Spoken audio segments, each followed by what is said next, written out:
aplica ciertas disposiciones, en materia de procedimiento civil y hace suyas las más recientes y avanzadas reformas del Código de Procedimiento Civil francés. El Congreso Nacional, en nombre de la República, ha dado la siguiente ley. Las excepciones de procedimiento. Artículo 1. Constituye una excepción de procedimiento todo medio que tienda, sea a hacer declarar el procedimiento irregular o extinguido, sea a suspender su curso. Artículo 2. Las excepciones deben, a pena de inadmisibilidad, ser presentadas simultáneamente y antes de toda defensa al fondo o fin de inadmisión. Se procederá de igual forma cuando las reglas invocadas en apoyo de la excepción sean de orden público. La demanda en comunicación de documentos no constituye una causa de inadmisión de las excepciones. Las disposiciones del primer párrafo no son obstáculo tampoco a la aplicación de los artículos 31, 35 y 40. Las excepciones de incompetencia. La incompetencia promovida por las partes. Artículo 3. Si se pretende que la jurisdicción apoderada es incompetente, la parte que promueva esta excepción debe, a pena de inadmisibilidad, motivarla y hacer conocer en todos los casos ante cuál jurisdicción ella demanda que sea llevado. Artículo 4. El juez puede, en la misma sentencia, pero por disposiciones distintas, declararse competente y estatuir sobre el fondo del litigio, salvo poner previamente a las partes en mora de concluir sobre el fondo, en una próxima audiencia a celebrarse en un plazo que no excederá de 15 días, a partir de la audiencia. Artículo 5. Cuando el juez no se pronuncie sobre el fondo del litigio, pero la determinación de la competencia depende de una cuestión de fondo, el juez debe, en el dispositivo de la sentencia, estatuir sobre esta cuestión de fondo y sobre la competencia por disposiciones distintas. La apelación. Artículo 6. Si el juez se declara competente y estatuye sobre el fondo del litigio en la misma sentencia, esta solo podría ser impugnada por la vía de la apelación, sea respecto del conjunto de sus disposiciones si es susceptible de apelación, sea la parte del dispositivo que se refiere a la competencia en el caso de que la decisión sobre el fondo fuere rendida en primera y última instancia. Artículo 7. Cuando la Corte revocare la parte relativa a la competencia, estatuirá sin embargo sobre el fondo del litigio si la decisión atacada es susceptible de apelación en el conjunto de sus disposiciones y si la Corte es la jurisdicción de apelación en relación con la jurisdicción que ella estima competente. En los otros casos, la Corte al revocar la parte relativa a la competencia de la decisión atacada, reenviará el asunto ante la Corte que fuere jurisdicción de apelación, relativamente a la jurisdicción que era competente en primera instancia. Esta decisión se impondrá a las partes y a la Corte de reenvío. La impugnación, le contradit. Artículo 8. Cuando el juez se pronuncia sobre la competencia sin estatuir sobre el fondo del litigio, su decisión no puede ser atacada más que por la vía de la impugnación, le contradit, aun cuando el juez haya decidido el fondo del asunto del cual depende la competencia.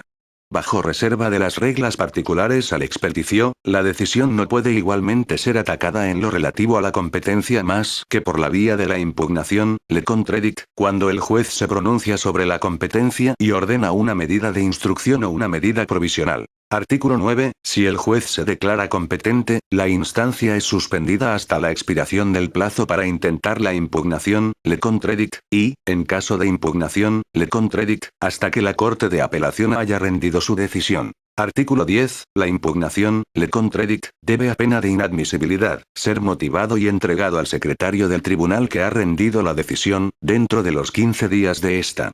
La entrega de la impugnación, le contradit, no es aceptada más que si su autor ha consignado los gastos referentes a la impugnación, le contradit.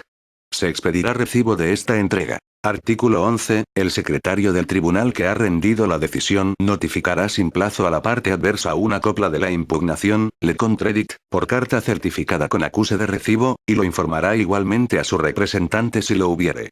Transmitirá al mismo tiempo al secretario de la Corte el expediente del asunto con la impugnación, le contradit, y una copia de la sentencia. Procederá al mismo tiempo a remitir las sumas referentes a los gastos de la instancia ante la Corte. Artículo 12. El presidente fija la fecha de la audiencia, la cual deberá tener lugar en el más breve plazo. El secretario de la Corte lo informará a las partes por carta certificada con acuse de recibo. Artículo 13. Las partes podrán en apoyo de su argumentación, depositar todas las observaciones escritas que estimen útiles.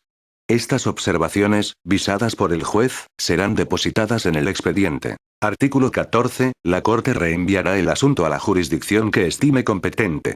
Esta decisión se impone a las partes y al juez de reenvío. Artículo 15. El secretario de la Corte notificará que inmediato la sentencia a las partes por carta certificada con acuse de recibo. El plazo del recurso en casación corre a contar de esta notificación. Artículo 16. Los gastos referentes a la impugnación, le contradict, estarán a cargo de la parte que sucumbe sobre la cuestión de competencia. Si esa parte es el autor de la impugnación, le contradict, puede, además, ser condenado a una multa civil de 25 pesos a 1000 pesos, sin perjuicio de los años y perjuicios que pudieran serle reclamados. Artículo 17. Cuando la Corte es jurisdicción de apelación respecto de la jurisdicción que ella estima competente, puede abocar al fondo si estima de buena justicia dar al asunto una solución definitiva, después de haber ordenado ella misma, una medición de instrucción, en caso necesario. Artículo 18. Cuando ella decide abocar la Corte.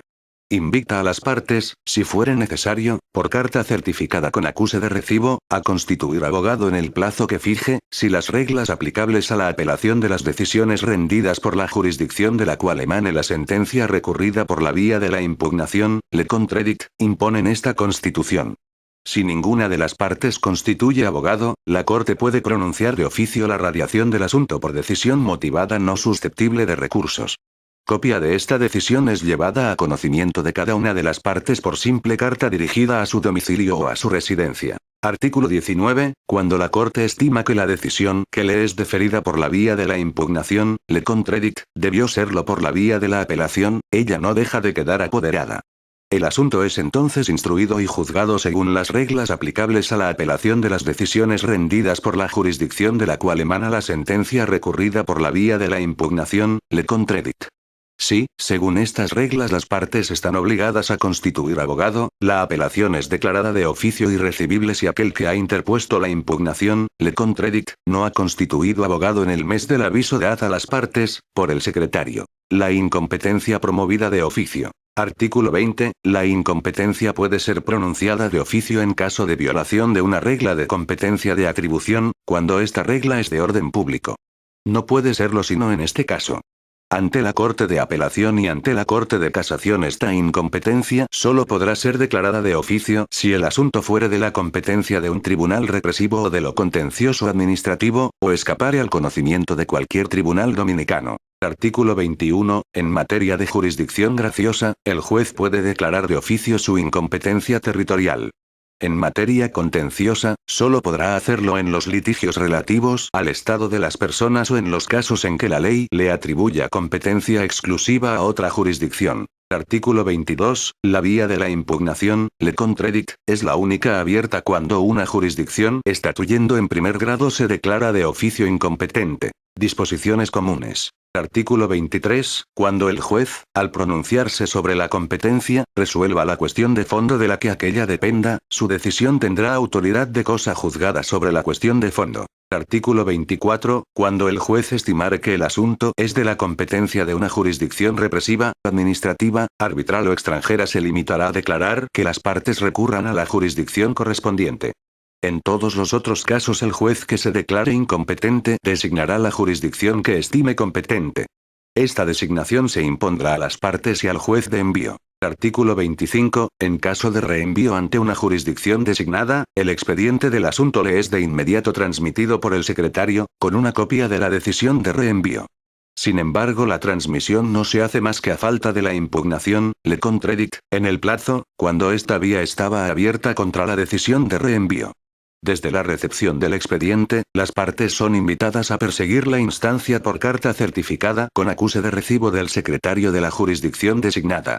Cuando ante estas las partes están obligadas a hacerse representar, la instancia es radiada de oficio si ninguna de ellas ha constituido abogado, en el mes del aviso que le haya sido dado.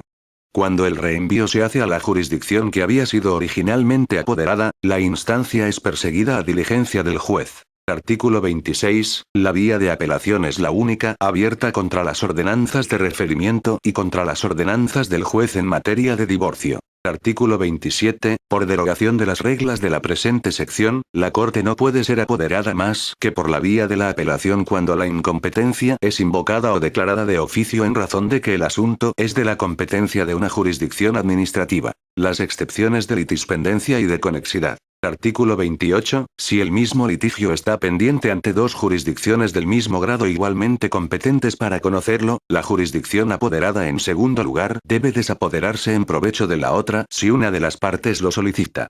En su efecto, puede hacerlo de oficio. Artículo 29. Si existe entre los ausentes llevados ante dos jurisdicciones distintas un lazo tal que sea de interés de una buena justicia hacerlos instruir y juzgar conjuntamente, puede ser solicitado a una de estas jurisdicciones desapoderarse y reenviar el conocimiento del asunto a la otra jurisdicción. Artículo 30. Cuando las jurisdicciones apoderadas no son del mismo grado, la excepción de litispendencia o de conexidad no puede ser promovida más que ante la jurisdicción del grado inferior. Artículo 31. La excepción de conexidad puede ser propuesta en todo estado de causa, salvo a ser descartada si ella ha sido promovida tardíamente con una intención dilatoria. Artículo 32. Los recursos contra las decisiones rendidas sobre la litispendencia o la conexidad por las jurisdicciones del primer grado son hechos y juzgados como en materia de excepción de incompetencia.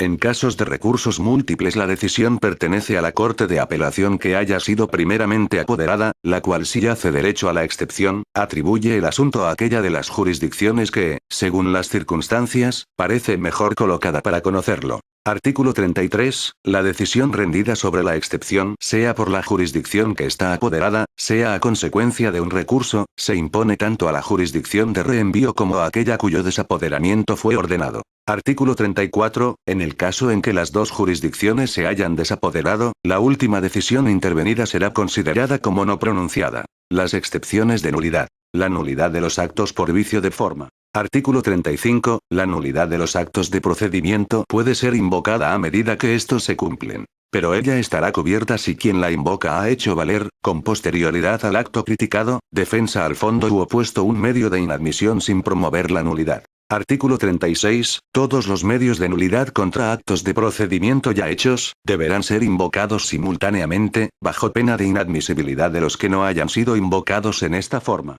La mera comparecencia para proponer la nulidad de un acto de procedimiento no cubre esa nulidad. Artículo 37. Ningún acto de procedimiento puede ser declarado nulo por vicio de forma si la nulidad no está expresamente provista por la ley, salvo en caso de incumplimiento de una formalidad substancial o de orden público. La nulidad no puede ser pronunciada sino cuando el adversario que la invoca pruebe el agravio que le causa la irregularidad, aun cuanto se trate de una formalidad substancial o de orden público. Artículo 38. La nulidad quedará cubierta mediante la regularización del acto si ninguna caducidad ha intervenido y si la regulación no deja subsistir ningún agravio. La nulidad de los actos por irregularidad de fondo. Artículo 39. Constituyen irregularidades de fondo que afectan la validez del acto. La falta de capacidad para actuar en justicia. La falta de poder de una parte o de una persona que figura en el proceso como representante, ya sea de una persona moral, ya sea de una persona afectada de una incapacidad de ejercicio. La falta de capacidad o de poder de una persona que asegura la representación de una parte en justicia. Artículo 40. Las excepciones de nulidad fundadas en el incumplimiento de las reglas de fondo relativas a los actos de procedimiento, pueden ser propuestas en todo estado de causa, salvo la posibilidad para el juez de condenar a daños y perjuicios a quienes se hayan abstenido con intención dilatoria, de promoverlas con anterioridad. Artículo 41. Las excepciones de nulidad fundadas en el incumplimiento de las reglas de fondo relativas a los actos de procedimiento deben ser acogidas sin que el que las invoque tenga que justificar un agravio y aunque la nulidad no resultare de ninguna disposición expresa. Artículo 42. Las excepciones de nulidad fundadas en el incumplimiento de las reglas de fondo relativas a los actos de procedimiento deben ser invocadas de oficio cuando tienen un carácter de orden público. El juez puede invocar de oficio la nulidad por falta de capacidad de actuar en justicia. Artículo 43. En el caso en que es susceptible de ser cubierta, la nulidad no será pronunciada si su causa ha desaparecido en el momento en que el juez estatuye. Medios de inadmisión. Artículo 44. Constituye una inadmisibilidad todo medio que tienda a hacer declarar al adversario inadmisible en su demanda, sin examen al fondo, por falta de derecho para actuar, tal como la falta de calidad, la falta de interés, la prescripción, el plazo prefijado, la cosa juzgada. Artículo 45. Las inadmisibilidades pueden ser propuestas en todo estado de causa, salvo la posibilidad para el juez de condenar a daños y perjuicio a los que se hayan abstenido, con intención dilatoria, de invocarlos con anterioridad. Artículo 46. Las inadmisibilidades deben ser acogidas sin que el que las invoca tenga que justificar un agravio y aun cuando la inadmisibilidad no resultare de ninguna disposición expresa. Artículo 47. Los medios de inadmisión deben ser invocados de oficio cuando tienen un carácter de orden público, especialmente cuando resulten de la inobservancia de los plazos en los cuales deben ser ejercidas las vías de recurso. El juez puede invocar de oficio el medio de inadmisión resultante de la falta de interés. Artículo 48. En el caso en que la situación que da lugar a un medio de inadmisión es susceptible de ser regularizada, la inadmisibilidad será descartada si su causa ha desaparecido en el momento en que el juez estatuye. Será igual cuando antes de toda exclusión, la persona que tiene calidad para actuar viene a ser parte en la instancia. La comunicación de documentos entre las partes. Artículo 49. La parte que hace uso de un documento se obliga a comunicarlo a toda otra parte en la instancia. La comunicación de los documentos debe ser espontánea. En causa de apelación, una nueva comunicación de los documentos ya realizada en los debates de la primera instancia no es exigida. Toda parte puede sin embargo pedirla. Artículo 50. Si la comunicación de documentos no se ha hecho amigablemente entre abogados o por depósito en secretaría, el juez puede ordenarla, sin ninguna formalidad, si es requerida por una cualquiera de las partes. Artículo 51. El juez fija, si hay necesidad a pena de astreinte, el plazo, y si hay lugar, las modalidades de la comunicación. Artículo 52. El juez puede descartar del debate los documentos que no han sido comunicados en tiempo hábil. Artículo 53. La parte que no restituye los documentos comunicados puede ser constreñida, eventualmente bajo astreinte. Artículo 54. El astreinte puede ser liquidado por el juez que lo ha pronunciado. Artículo 55. Si, en el curso de una instancia, una parte hace uso de un acto auténtico o bajo firma privada en el cual no ha sido parte o de un documento que está en poder de un tercero, puede pedir al juez apoderado del asunto ordenar la entrega de una copia certificada o la producción del acto o del documento. Artículo 56. La solicitud es hecha sin formalidad. El juez, si estima esta solicitud formada, ordena la entrega o la producción del acto o del documento, en original, en copia o en extracto según el caso, en las condiciones y bajo las garantías que fije, si hay necesidad a pena de astreinte. Artículo 57. La decisión del juez es ejecutoria provisionalmente, sobre minuta si hay lugar. Artículo 58. En caso de dificultad, o si es invocado algún impedimento legítimo, el juez que ha ordenado la entrega o la producción puede, sobre solicitud sin formalidad que le fuera hecha, retractar o modificar su decisión. Los terceros pueden interponer apelación de la nueva decisión en los 15 días de su pronunciamiento. Artículo 59. Las demandas en producción de elementos de prueba que están en poder de una de las partes son hechas, y su producción tienen lugar, conforme a las disposiciones de los artículos 55 y 56. La comparecencia personal de las partes. Artículo 60. El juez puede, en toda materia, hacer comparecer personalmente a las partes o a una de ellas. Artículo 61. El juez, al ordenarla, fija los lugares, día y hora de la comparecencia personal, a menos que se proceda a ello de inmediato. Artículo 62. La comparecencia personal puede siempre realizarse en Cámara de Consejo. Artículo 63. Las partes son interrogadas en presencia una de la otra, a menos que las circunstancias exijan que se haga separadamente. Deben ser confrontadas si una de las partes lo solicita. Cuando la comparecencia de una sola de las partes ha sido ordenada, esta parte es interrogada en presencia de la otra a menos que las circunstancias exijan que ella lo sea inmediatamente o fuera de su presencia, bajo reserva del derecho por la parte ausente de tener inmediatamente conocimiento de las declaraciones de la parte oída. La ausencia de una parte no impide oír a la otra. Artículo 64. Las partes pueden ser interrogadas en presencia de un técnico y confrontadas con los testigos. Artículo 65. Las partes responden personalmente a las preguntas que le son formuladas, sin poder leer ningún proyecto. Artículo 66. La comparecencia personal tiene lugar en presencia de los defensores de todas las partes o estos debidamente citados. Artículo 67. El juez hace, si lo estima necesario, las preguntas que las partes le sometan después del interrogatorio. Artículo 68. Se levantará acta de las declaraciones de las partes, de su ausencia o de su negativa a responder. La redacción del acta puede siempre ser suplida por una mención en la sentencia si el asunto es inmediatamente juzgada en última instancia. Artículo 69. Las partes interrogadas, firmarán el acta, después de su lectura, o la certificarán conforme a sus declaraciones, caso en el cual se hará mención de ello en el acta. En caso contrario, se indicará que las partes rehúsan firmar o certificar conforme el acta. El acta será también fechada y firmada por el juez y, si hay lugar, por el secretario. Artículo 70. Si una de las partes está en la imposibilidad de presentarse, el juez que haya ordenado la comparecencia puede transportarse a donde ella, después de haber convocado a la parte adversa. Artículo 71. El juez puede hacer comparecer a los incapaces bajo reserva de las reglas relativas a la capacidad de las personas y a la administración de la prueba, así como a sus representantes legales o a aquellos que les asisten. Puede hacer comparecer a las personas morales, incluyendo a las colectividades públicas y establecimientos públicos, en la persona de sus representantes calificados. Puede, además, hacer comparecer a cualquier miembro o agente de una persona moral para ser interrogada tanto sobre hechos personales como sobre los que ha conocido en razón de su calidad. Artículo 72. El juez puede sacar cualquier consecuencia de derecho, de las declaraciones de las partes, de la ausencia o de la negativa a responder de una de ellas y considerar esta como equivalente a un principio de prueba por escrito. Continuamos con la segunda parte de la Ley número 834, que abroga y modifica ciertas disposiciones, en materia de procedimiento civil. El informativo. Disposiciones generales. Artículo 73. En toda materia y ante todas las jurisdicciones cuando el informativo es ordenado, la prueba contraria puede ser hecha por testigos sin que tenga que ser ordenada. Artículo 74. Toda persona puede ser oída como testigo, no obstante ser oídas en las mismas condiciones, pero sin prestar juramento. Sin embargo, los descendientes no podrán jamás excepción de las afectadas por una incapacidad para prestar testimonio en justicia.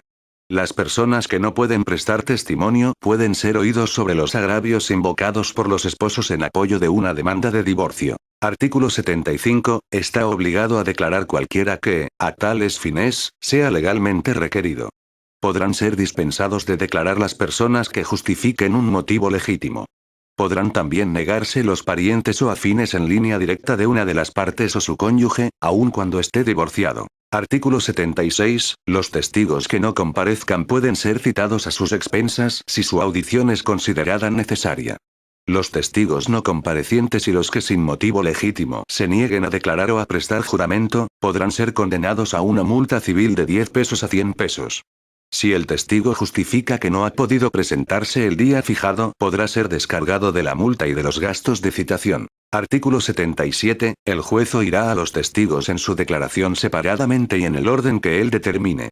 Los testigos serán oídos en presencia de las partes o en su ausencia si han sido regularmente emplazados. Excepcionalmente, el juez puede, si las circunstancias lo exigen, invitar a una parte a retirarse bajo reserva del derecho para ésta de tomar inmediatamente conocimiento de las declaraciones de los testigos oídos fuera de su presencia.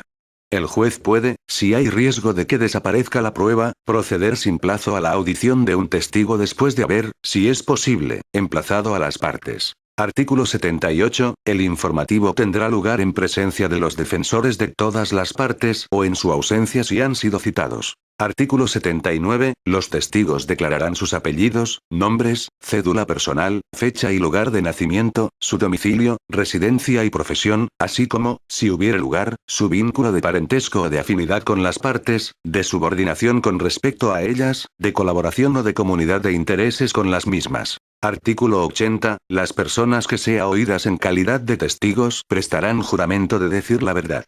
El juez les advertirá que incurrirán en las penas de multa y prisión en caso de falso testimonio. Las personas que sean oídas sin prestar juramento serán informadas de su obligación de decir la verdad. Artículo 81. Los testigos no podrán leer ningún proyecto, borrador o apunte. Artículo 82. El juez puede oír o interrogar a los testigos sobre todos los hechos para los cuales la ley admite la prueba, aunque estos hechos no estén indicados en la decisión que ordene el informativo. Artículo 83. Las partes no deben interrumpir, interpelar ni tratar de influenciar a los testigos que declaren, como tampoco dirigirse directamente a ellos, a pena de exclusión. El juez hará, si lo estima necesario, las preguntas que las partes le sometan después de la interrogación del testigo. Artículo 84. El juez puede oír de nuevo a los testigos, confrontarlos entre sí o con las partes. Si fuere necesario procederá a la audición en presencia de un técnico. Artículo 85, a menos que les haya sido permitido o requerido a retirarse después de haber declarado, los testigos permanecerán a disposición del juez hasta la clausura del informativo o de los debates. Podrán hasta ese momento hacer adiciones o cambios a sus declaraciones. Artículo 86. Si un testigo justifica que está en la imposibilidad de comparecer el día indicado, el juez puede acordarle un plazo o trasladarse para recibir su declaración. Artículo 87. El juez que realiza el informativo, puede de oficio o a requerimiento de las partes, convocar o oír cualquier persona cuya audición le parezca útil al esclarecimiento de la verdad. Artículo 88. Las declaraciones serán consignadas en un acta. Sin embargo, si ellas son recibidas en el curso de los debates, solamente se hará mención en la sentencia del nombre de las personas oídas y del resultado de sus declaraciones cuando el asunto deba ser juzgado inmediatamente en última instancia. Artículo 89. El acta debe hacer mención de la presencia o ausencia de las partes, de sus apellidos, nombres, cédula personal, fecha y lugar de nacimiento, domicilio, residencia y profesión de las personas oídas, así como, si hubiere lugar, del juramento prestado por ellas y de sus declaraciones relativas a su vínculo de parentesco o de afinidad con las partes, de subordinación con respecto a ellas, de colaboración o de comunidad de intereses con estas. Cada persona oída firmará el acta de su declaración, después de leída, o la certificará como conforme a sus declaraciones, en cuyo caso se hará mención de esta en el acta. Llegado el caso se indicará la negativa o imposibilidad de firmarla o certificarla conforme. El juez puede consignar en el acta sus comprobaciones relativas al comportamiento del testigo durante su audición. Las observaciones de las partes serán consignadas en el acta o serán anexadas a la misma cuando sean escritas. Los documentos aportados al informativo serán igualmente anexados. El acta será fechada y firmada por el juez y si hay lugar por el secretario. Artículo 90. El juez autorizará al testigo que lo requiera, a recibir las indemnizaciones a las cuales pueda pretender por concepto de los gastos en que haya incurrido. El informativo ordinario. 1. Determinación de los hechos a probar. Artículo 91. La parte que solicita un informativo debe precisar los hechos de los cuales ella pretende aportar la prueba. Corresponde al juez que ordena el informativo determinar los hechos pertinentes a probar. 2. Designación de los testigos. Artículo 92. Incumbe a la parte que solicita un informativo indicar los apellidos, nombres, domicilio y residencia de las personas de las cuales se solicita la audición. Igual obligación incumbe a los adversarios que solicitan la audición de testigos sobre los hechos de los cuales la parte pretende aportar la prueba. La decisión que ordena el informativo enunciará los apellidos, nombres, domicilio y residencia de las personas a oír. Artículo 93. Si las partes están en la imposibilidad de indicar al inicio las personas a ser oídas, el juez puede sin embargo autorizarlas ya sea a presentarse sin otras formalidades en el informativo con los testigos que ellas deseen hacer oír, ya sea informando al secretario del tribunal, dentro del plazo que él fije, los apellidos, nombres, domicilio y residencia de las personas de las cuales se solicita la audición. Cuando el informativo sea ordenado de oficio, el juez, si no puede indicar en su decisión los nombres y apellidos de los testigos a oír, requerirá a las partes que procedan en la forma señalada en el párrafo precedente. 3. Determinación del modo y del calendario del informativo. Artículo 94. Cuando la prueba testimonial sea ordenada por un tribunal unipersonal, se celebrará ante el mismo juez o, en caso de necesidad, ante cualquier otro juez comisionado. Si es ordenado por una corte de apelación, el informativo se efectuará ante la misma corte o ante uno de sus miembros que sea comisionado o ante cualquier otro juez comisionado. Artículo 95. Cuando el informativo tenga lugar ante el juez que lo ordenó ante uno de los miembros de la corte de apelación que lo haya dispuesto, la decisión indicará el día, hora y lugar en que se procederá al informativo. Artículo 96. Si el juez comisionado por la Corte de Apelación no es uno de sus miembros, la decisión que ordene el informativo puede limitarse a indicar el plazo en el cual debe procederse al mismo. En caso de comisión a otra jurisdicción, la decisión precisará el plazo en el cual deberá procederse al informativo. Este plazo podrá ser prorrogado por el presidente de la jurisdicción comisionada, quien informará de ello al juez o corte de apelación que haya ordenado el informativo. 4. Convocatoria de los testigos. Artículo 97. Los testigos serán convocados por el secretario del tribunal por lo menos 8 días antes de la fecha del informativo. Artículo 98. Las convocatorias mencionarán los apellidos y nombres de las partes y reproducirán las disposiciones de los 2 primeros párrafos del artículo 76. Artículo 99. Las partes serán informadas por el secretario de la fecha del informativo, verbalmente o por simple carta o telegrama. El informativo inmediato. Artículo 100. El juez podrá, en la audiencia, o en su despacho, así como en cualquier lugar, en ocasión de la ejecución de una medida de instrucción, oír inmediatamente a las personas cuya audición le parezca útil al esclarecimiento de la verdad. Las ordenanzas de referimiento. Artículo 101. La ordenanza de referimiento es una decisión provisional rendida a solicitud de una parte, la otra presente o citada, en los casos en que la ley confiere a un juez que no está apoderado de lo principal el poder de ordenar inmediatamente las medidas necesarias. Artículo 102. La demanda es llevada por vía de citación a una audiencia que se celebrará a este efecto el día y hora habituales de los requerimientos. Si, sin embargo, el caso requiere celeridad, el juez de los referimientos puede permitir citar, a hora fija aún los días feriados o de descanso, sea en la audiencia, sean en su domicilio con las puertas abiertas. Artículo 103. El juez se asegurará de que haya transcurrido un tiempo suficiente entre la citación y la audiencia para que la parte citada haya podido preparar su defensa. Artículo 104. La ordenanza de referimiento no tiene, en cuanto a lo principal, la autoridad de la cosa juzgada. No puede ser modificada ni renovada en referimiento más que en caso de nuevas circunstancias. Artículo 105. La ordenanza de referimiento es ejecutoria provisionalmente sin fianza, a menos que el juez haya ordenado que se preste una. En caso de necesidad, el juez puede ordenar que la ejecución tenga lugar a la vista de la minuta. Artículo 106. La ordenanza de referimiento no es susceptible de oposición. Puede ser atacada en apelación a menos que emane del primer presidente de la Corte de Apelación. El plazo de apelación es de 15 días. Artículo 107. El juez estatuyendo en referimiento puede pronunciar condenaciones a astreinte. Puede liquidarlas a título provisional.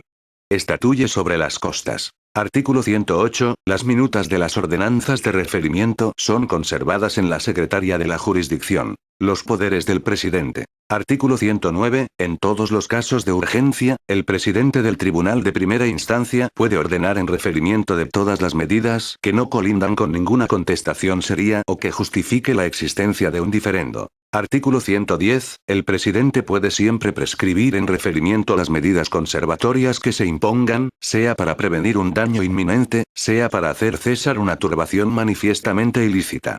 En los casos en que la existencia de la obligación no es seriamente discutible, puede acordar una garantía al acreedor. Artículo 111. Los poderes del presidente del Tribunal de Primera Instancia, previstos en los dos artículos precedentes, se extienden a todas las materias cuando no exista procedimiento particular de referimiento. Artículo 112. Puede igualmente el presidente del tribunal estatuir en referimiento sobre las dificultades de ejecución de una sentencia o de otro título ejecutorio. La ejecución de la sentencia. Artículo 113. Tiene fuerza de cosa juzgada la sentencia que no es susceptible de ningún recurso suspensivo de ejecución. La sentencia susceptible de tal recurso adquiere la misma fuerza a la expiración del plazo del recurso si este último no ha sido ejercido en el plazo. Artículo 114. La sentencia es ejecutoria, bajo las condiciones que siguen a partir del momento en que pasa en fuerza de cosa juzgada a menos que el deudor se beneficie de un plazo de gracia o el acreedor de la ejecución provisional. Condiciones generales de ejecución. Artículo 115. Ninguna sentencia, ningún acto puede ser puesto en ejecución más que a presentación de una copia certificada, a menos que la ley disponga lo contrario. Artículo 116. Las sentencias no pueden ser ejecutadas contra aquellos a quienes se les opone más que después de haberles sido notificadas a menos que la ejecución sea voluntaria. En caso de ejecución sobre minuta, la presentación de esta vale notificación. Artículo 117. La prueba del carácter ejecutorio resulta de la sentencia misma cuando ella no es susceptible de ningún recurso suspensivo o cuando se beneficia de la ejecución provisional. En los demás casos, esta prueba resulta ya de la aquiescencia de la parte condenada, ya de la notificación de la decisión y de un certificado que permita establecer, por cotejamiento con esta notificación, la ausencia, en el plazo de una oposición, de una apelación o de un recurso en casación cuando el recurso es suspensivo. Artículo 118. Toda parte puede hacerse entregar por el secretario de la jurisdicción ante la cual el recurso podía ser formado un certificado que atestigue la ausencia de oposición, de apelación o de recurso en casación o que indique la fecha del recurso si éste ha sido intentado. Artículo 119. Los levantamientos, radiaciones de seguridades, menciones, transcripciones o publicaciones que deben ser hechos en virtud de una sentencia son válidamente hechos a la vista de la producción, por todo interesado, de una copia certificada conforme de la sentencia o de un extracto de ella y si no es ejecutoria a título provisional, de la justificación de su carácter ejecutorio. Esta justificación puede resultar de un certificado expedido por el abogado. Artículo 120. La entrega de la sentencia o del acto de alguacil vale poder para toda ejecución para la cual no se exija poder especial. Artículo 121. Ninguna ejecución puede ser hecha antes de las 6 de la mañana ni después de las 6 de la tarde, ni tampoco los días feriados o declarados no laborables a menos que sea en virtud de permiso del juez en caso de necesidad. Artículo 122. Las sentencias rendidas por los tribunales extranjeros y los actos recibidos por los oficiales extranjeros son ejecutorios en el territorio de la República de la manera y en los casos previstos por la ley. El plazo de gracia. Artículo 123. A menos que la ley permita que sea acordado por una decisión distinta, el plazo de gracia no puede ser acordado más que por la decisión cuya ejecución está destinada a diferir. La concesión del plazo debe ser motivada. Artículo 124. El plazo corre desde el día de la sentencia cuando ella es contradictoria. No corre, en los demás casos, más que desde el día de la notificación de la sentencia. Artículo 125. El plazo de gracia no puede ser acordado al deudor cuyos bienes embargados por otros acreedores, ni cuando se hubiere iniciado contra el deudor el procedimiento preliminar de la quiebra, o cuando el deudor, por su hecho, haya disminuido las garantías que había dado por contrato a su acreedor. El deudor pierde, en estos mismos casos, el beneficio o el plazo de gracia que había previamente obtenido. Artículo 126. El plazo de gracia no constituye obstáculo a las medidas conservatorias. La ejecución provisional. Artículo 127. La ejecución provisional no puede ser perseguida sin haber sido ordenada excepto cuando se trate de decisiones que sean ejecutorias provisionalmente de pleno derecho, sean particularmente ejecutorias de derecho a título provisional las ordenanzas de referimientos y las decisiones que prescriben medidas provisionales para el curso de la instancia así como las que ordenan medidas conservatorias. Artículo 128. Fuera de los casos en que es de derecho, la ejecución provisional puede ser ordenada, a solicitud de las partes o de oficio, cada vez que el juez lo estime necesario y compatible con la naturaleza del asunto, a condición de que ella no esté prohibida por la ley. Puede ser ordenada para toda o parte de la condenación.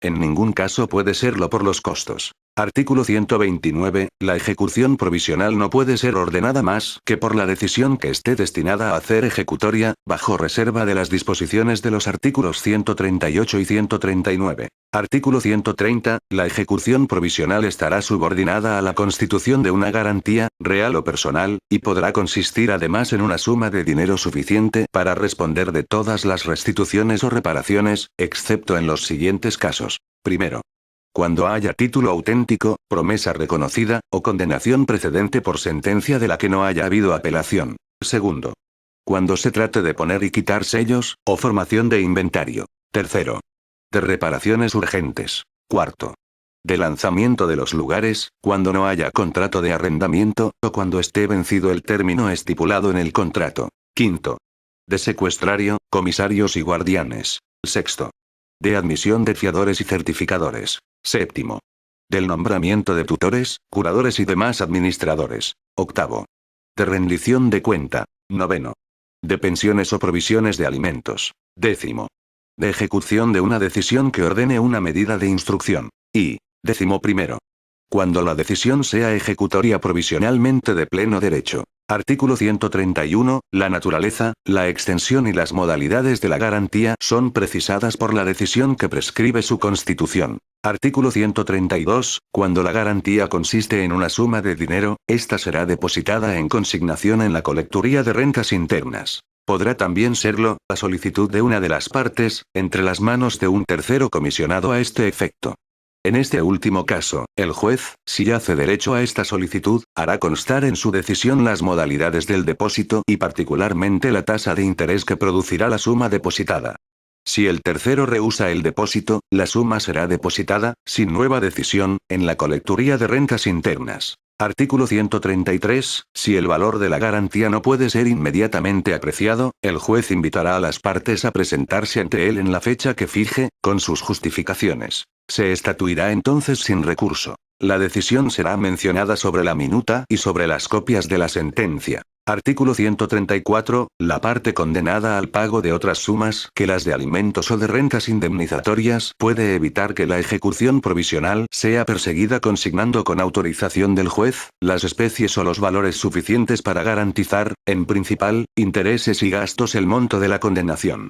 En caso de condenación a la entrega de un capital en reparación de un daño corporal, el juez podrá también ordenar que este capital sea confiado a un secuestrario a cargo de entregar periódicamente a la víctima la parte de ella que el juez determine. Artículo 135. El juez podrá, en todo momento, autorizar la sustitución de la garantía primitiva por una garantía equivalente. Artículo 136. Las solicitudes relativas a la aplicación de los artículos 130 al 135 no pueden ser llevadas, en caso de apelación más que ante el presidente estatuyendo en referimiento. Artículo 137. Cuando la ejecución provisional ha sido ordenada, no puede ser detenida, en caso de apelación, más que por el presidente estatuyendo en referimiento y en los casos siguientes. Primero, si está prohibida por la ley. Segundo, si hay riesgo de que entrañe consecuencias manifiestamente excesivas. En este último caso, el juez apoderado podrá también tomar las medidas previstas en los artículos 130 a 135.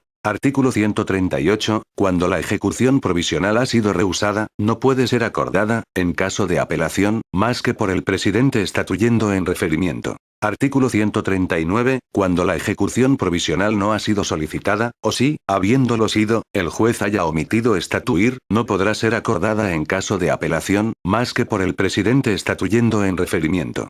Los poderes del presidente de la Corte de Apelación. Artículo 140. En todos los casos de urgencia, el presidente podrá ordenar en referimiento, en el curso de la instancia de apelación, todas las medidas que no colindan con ninguna contestación seria o que justifique la existencia de un diferendo. Artículo 141. El presidente podrá igualmente, en el curso de la instancia de apelación, suspender la ejecución de las sentencias impropiamente calificadas en última instancia o ejercer los poderes que le son conferidos en materia de ejecución provisional. Artículo 142. Quedan derogadas y sustituidas todas las leyes y disposiciones del Código de Procedimiento Civil relativas a las materias que son tratadas en la presente ley. Artículo 143. Los plazos de procedimiento relativos a las materias tratadas por la presente ley solo se aplicarán cuando la notificación que hace correr el plazo sea posterior a la fecha de entrada en vigor de esta ley. En lo que respecta a las medidas de instrucción previstas por esta ley, las reglas aquí establecidas se aplicarán cuando hayan sido dispuestas con posterioridad a la fecha de entrada en vigencia de la presente ley. Artículo 144. La presente ley estará en vigor 3 meses después de su publicación oficial. Dada en la Sala de Sesiones del Senado, el 12 de julio 1968, años 135 de la Independencia y 115 de la Restauración. Dada en la Sala de Sesiones de la Cámara de Diputados, el 13 de julio de 1968 años 135 de la Independencia y 115 de la Restauración. Promulgada en Santo Domingo de Guzmán, Distrito Nacional, el 15 de julio de 1968. Años 135 de la Independencia y 115 de la Restauración. Joaquín Balaguer. Gracias por su atención. ¿Queremos ser mejores?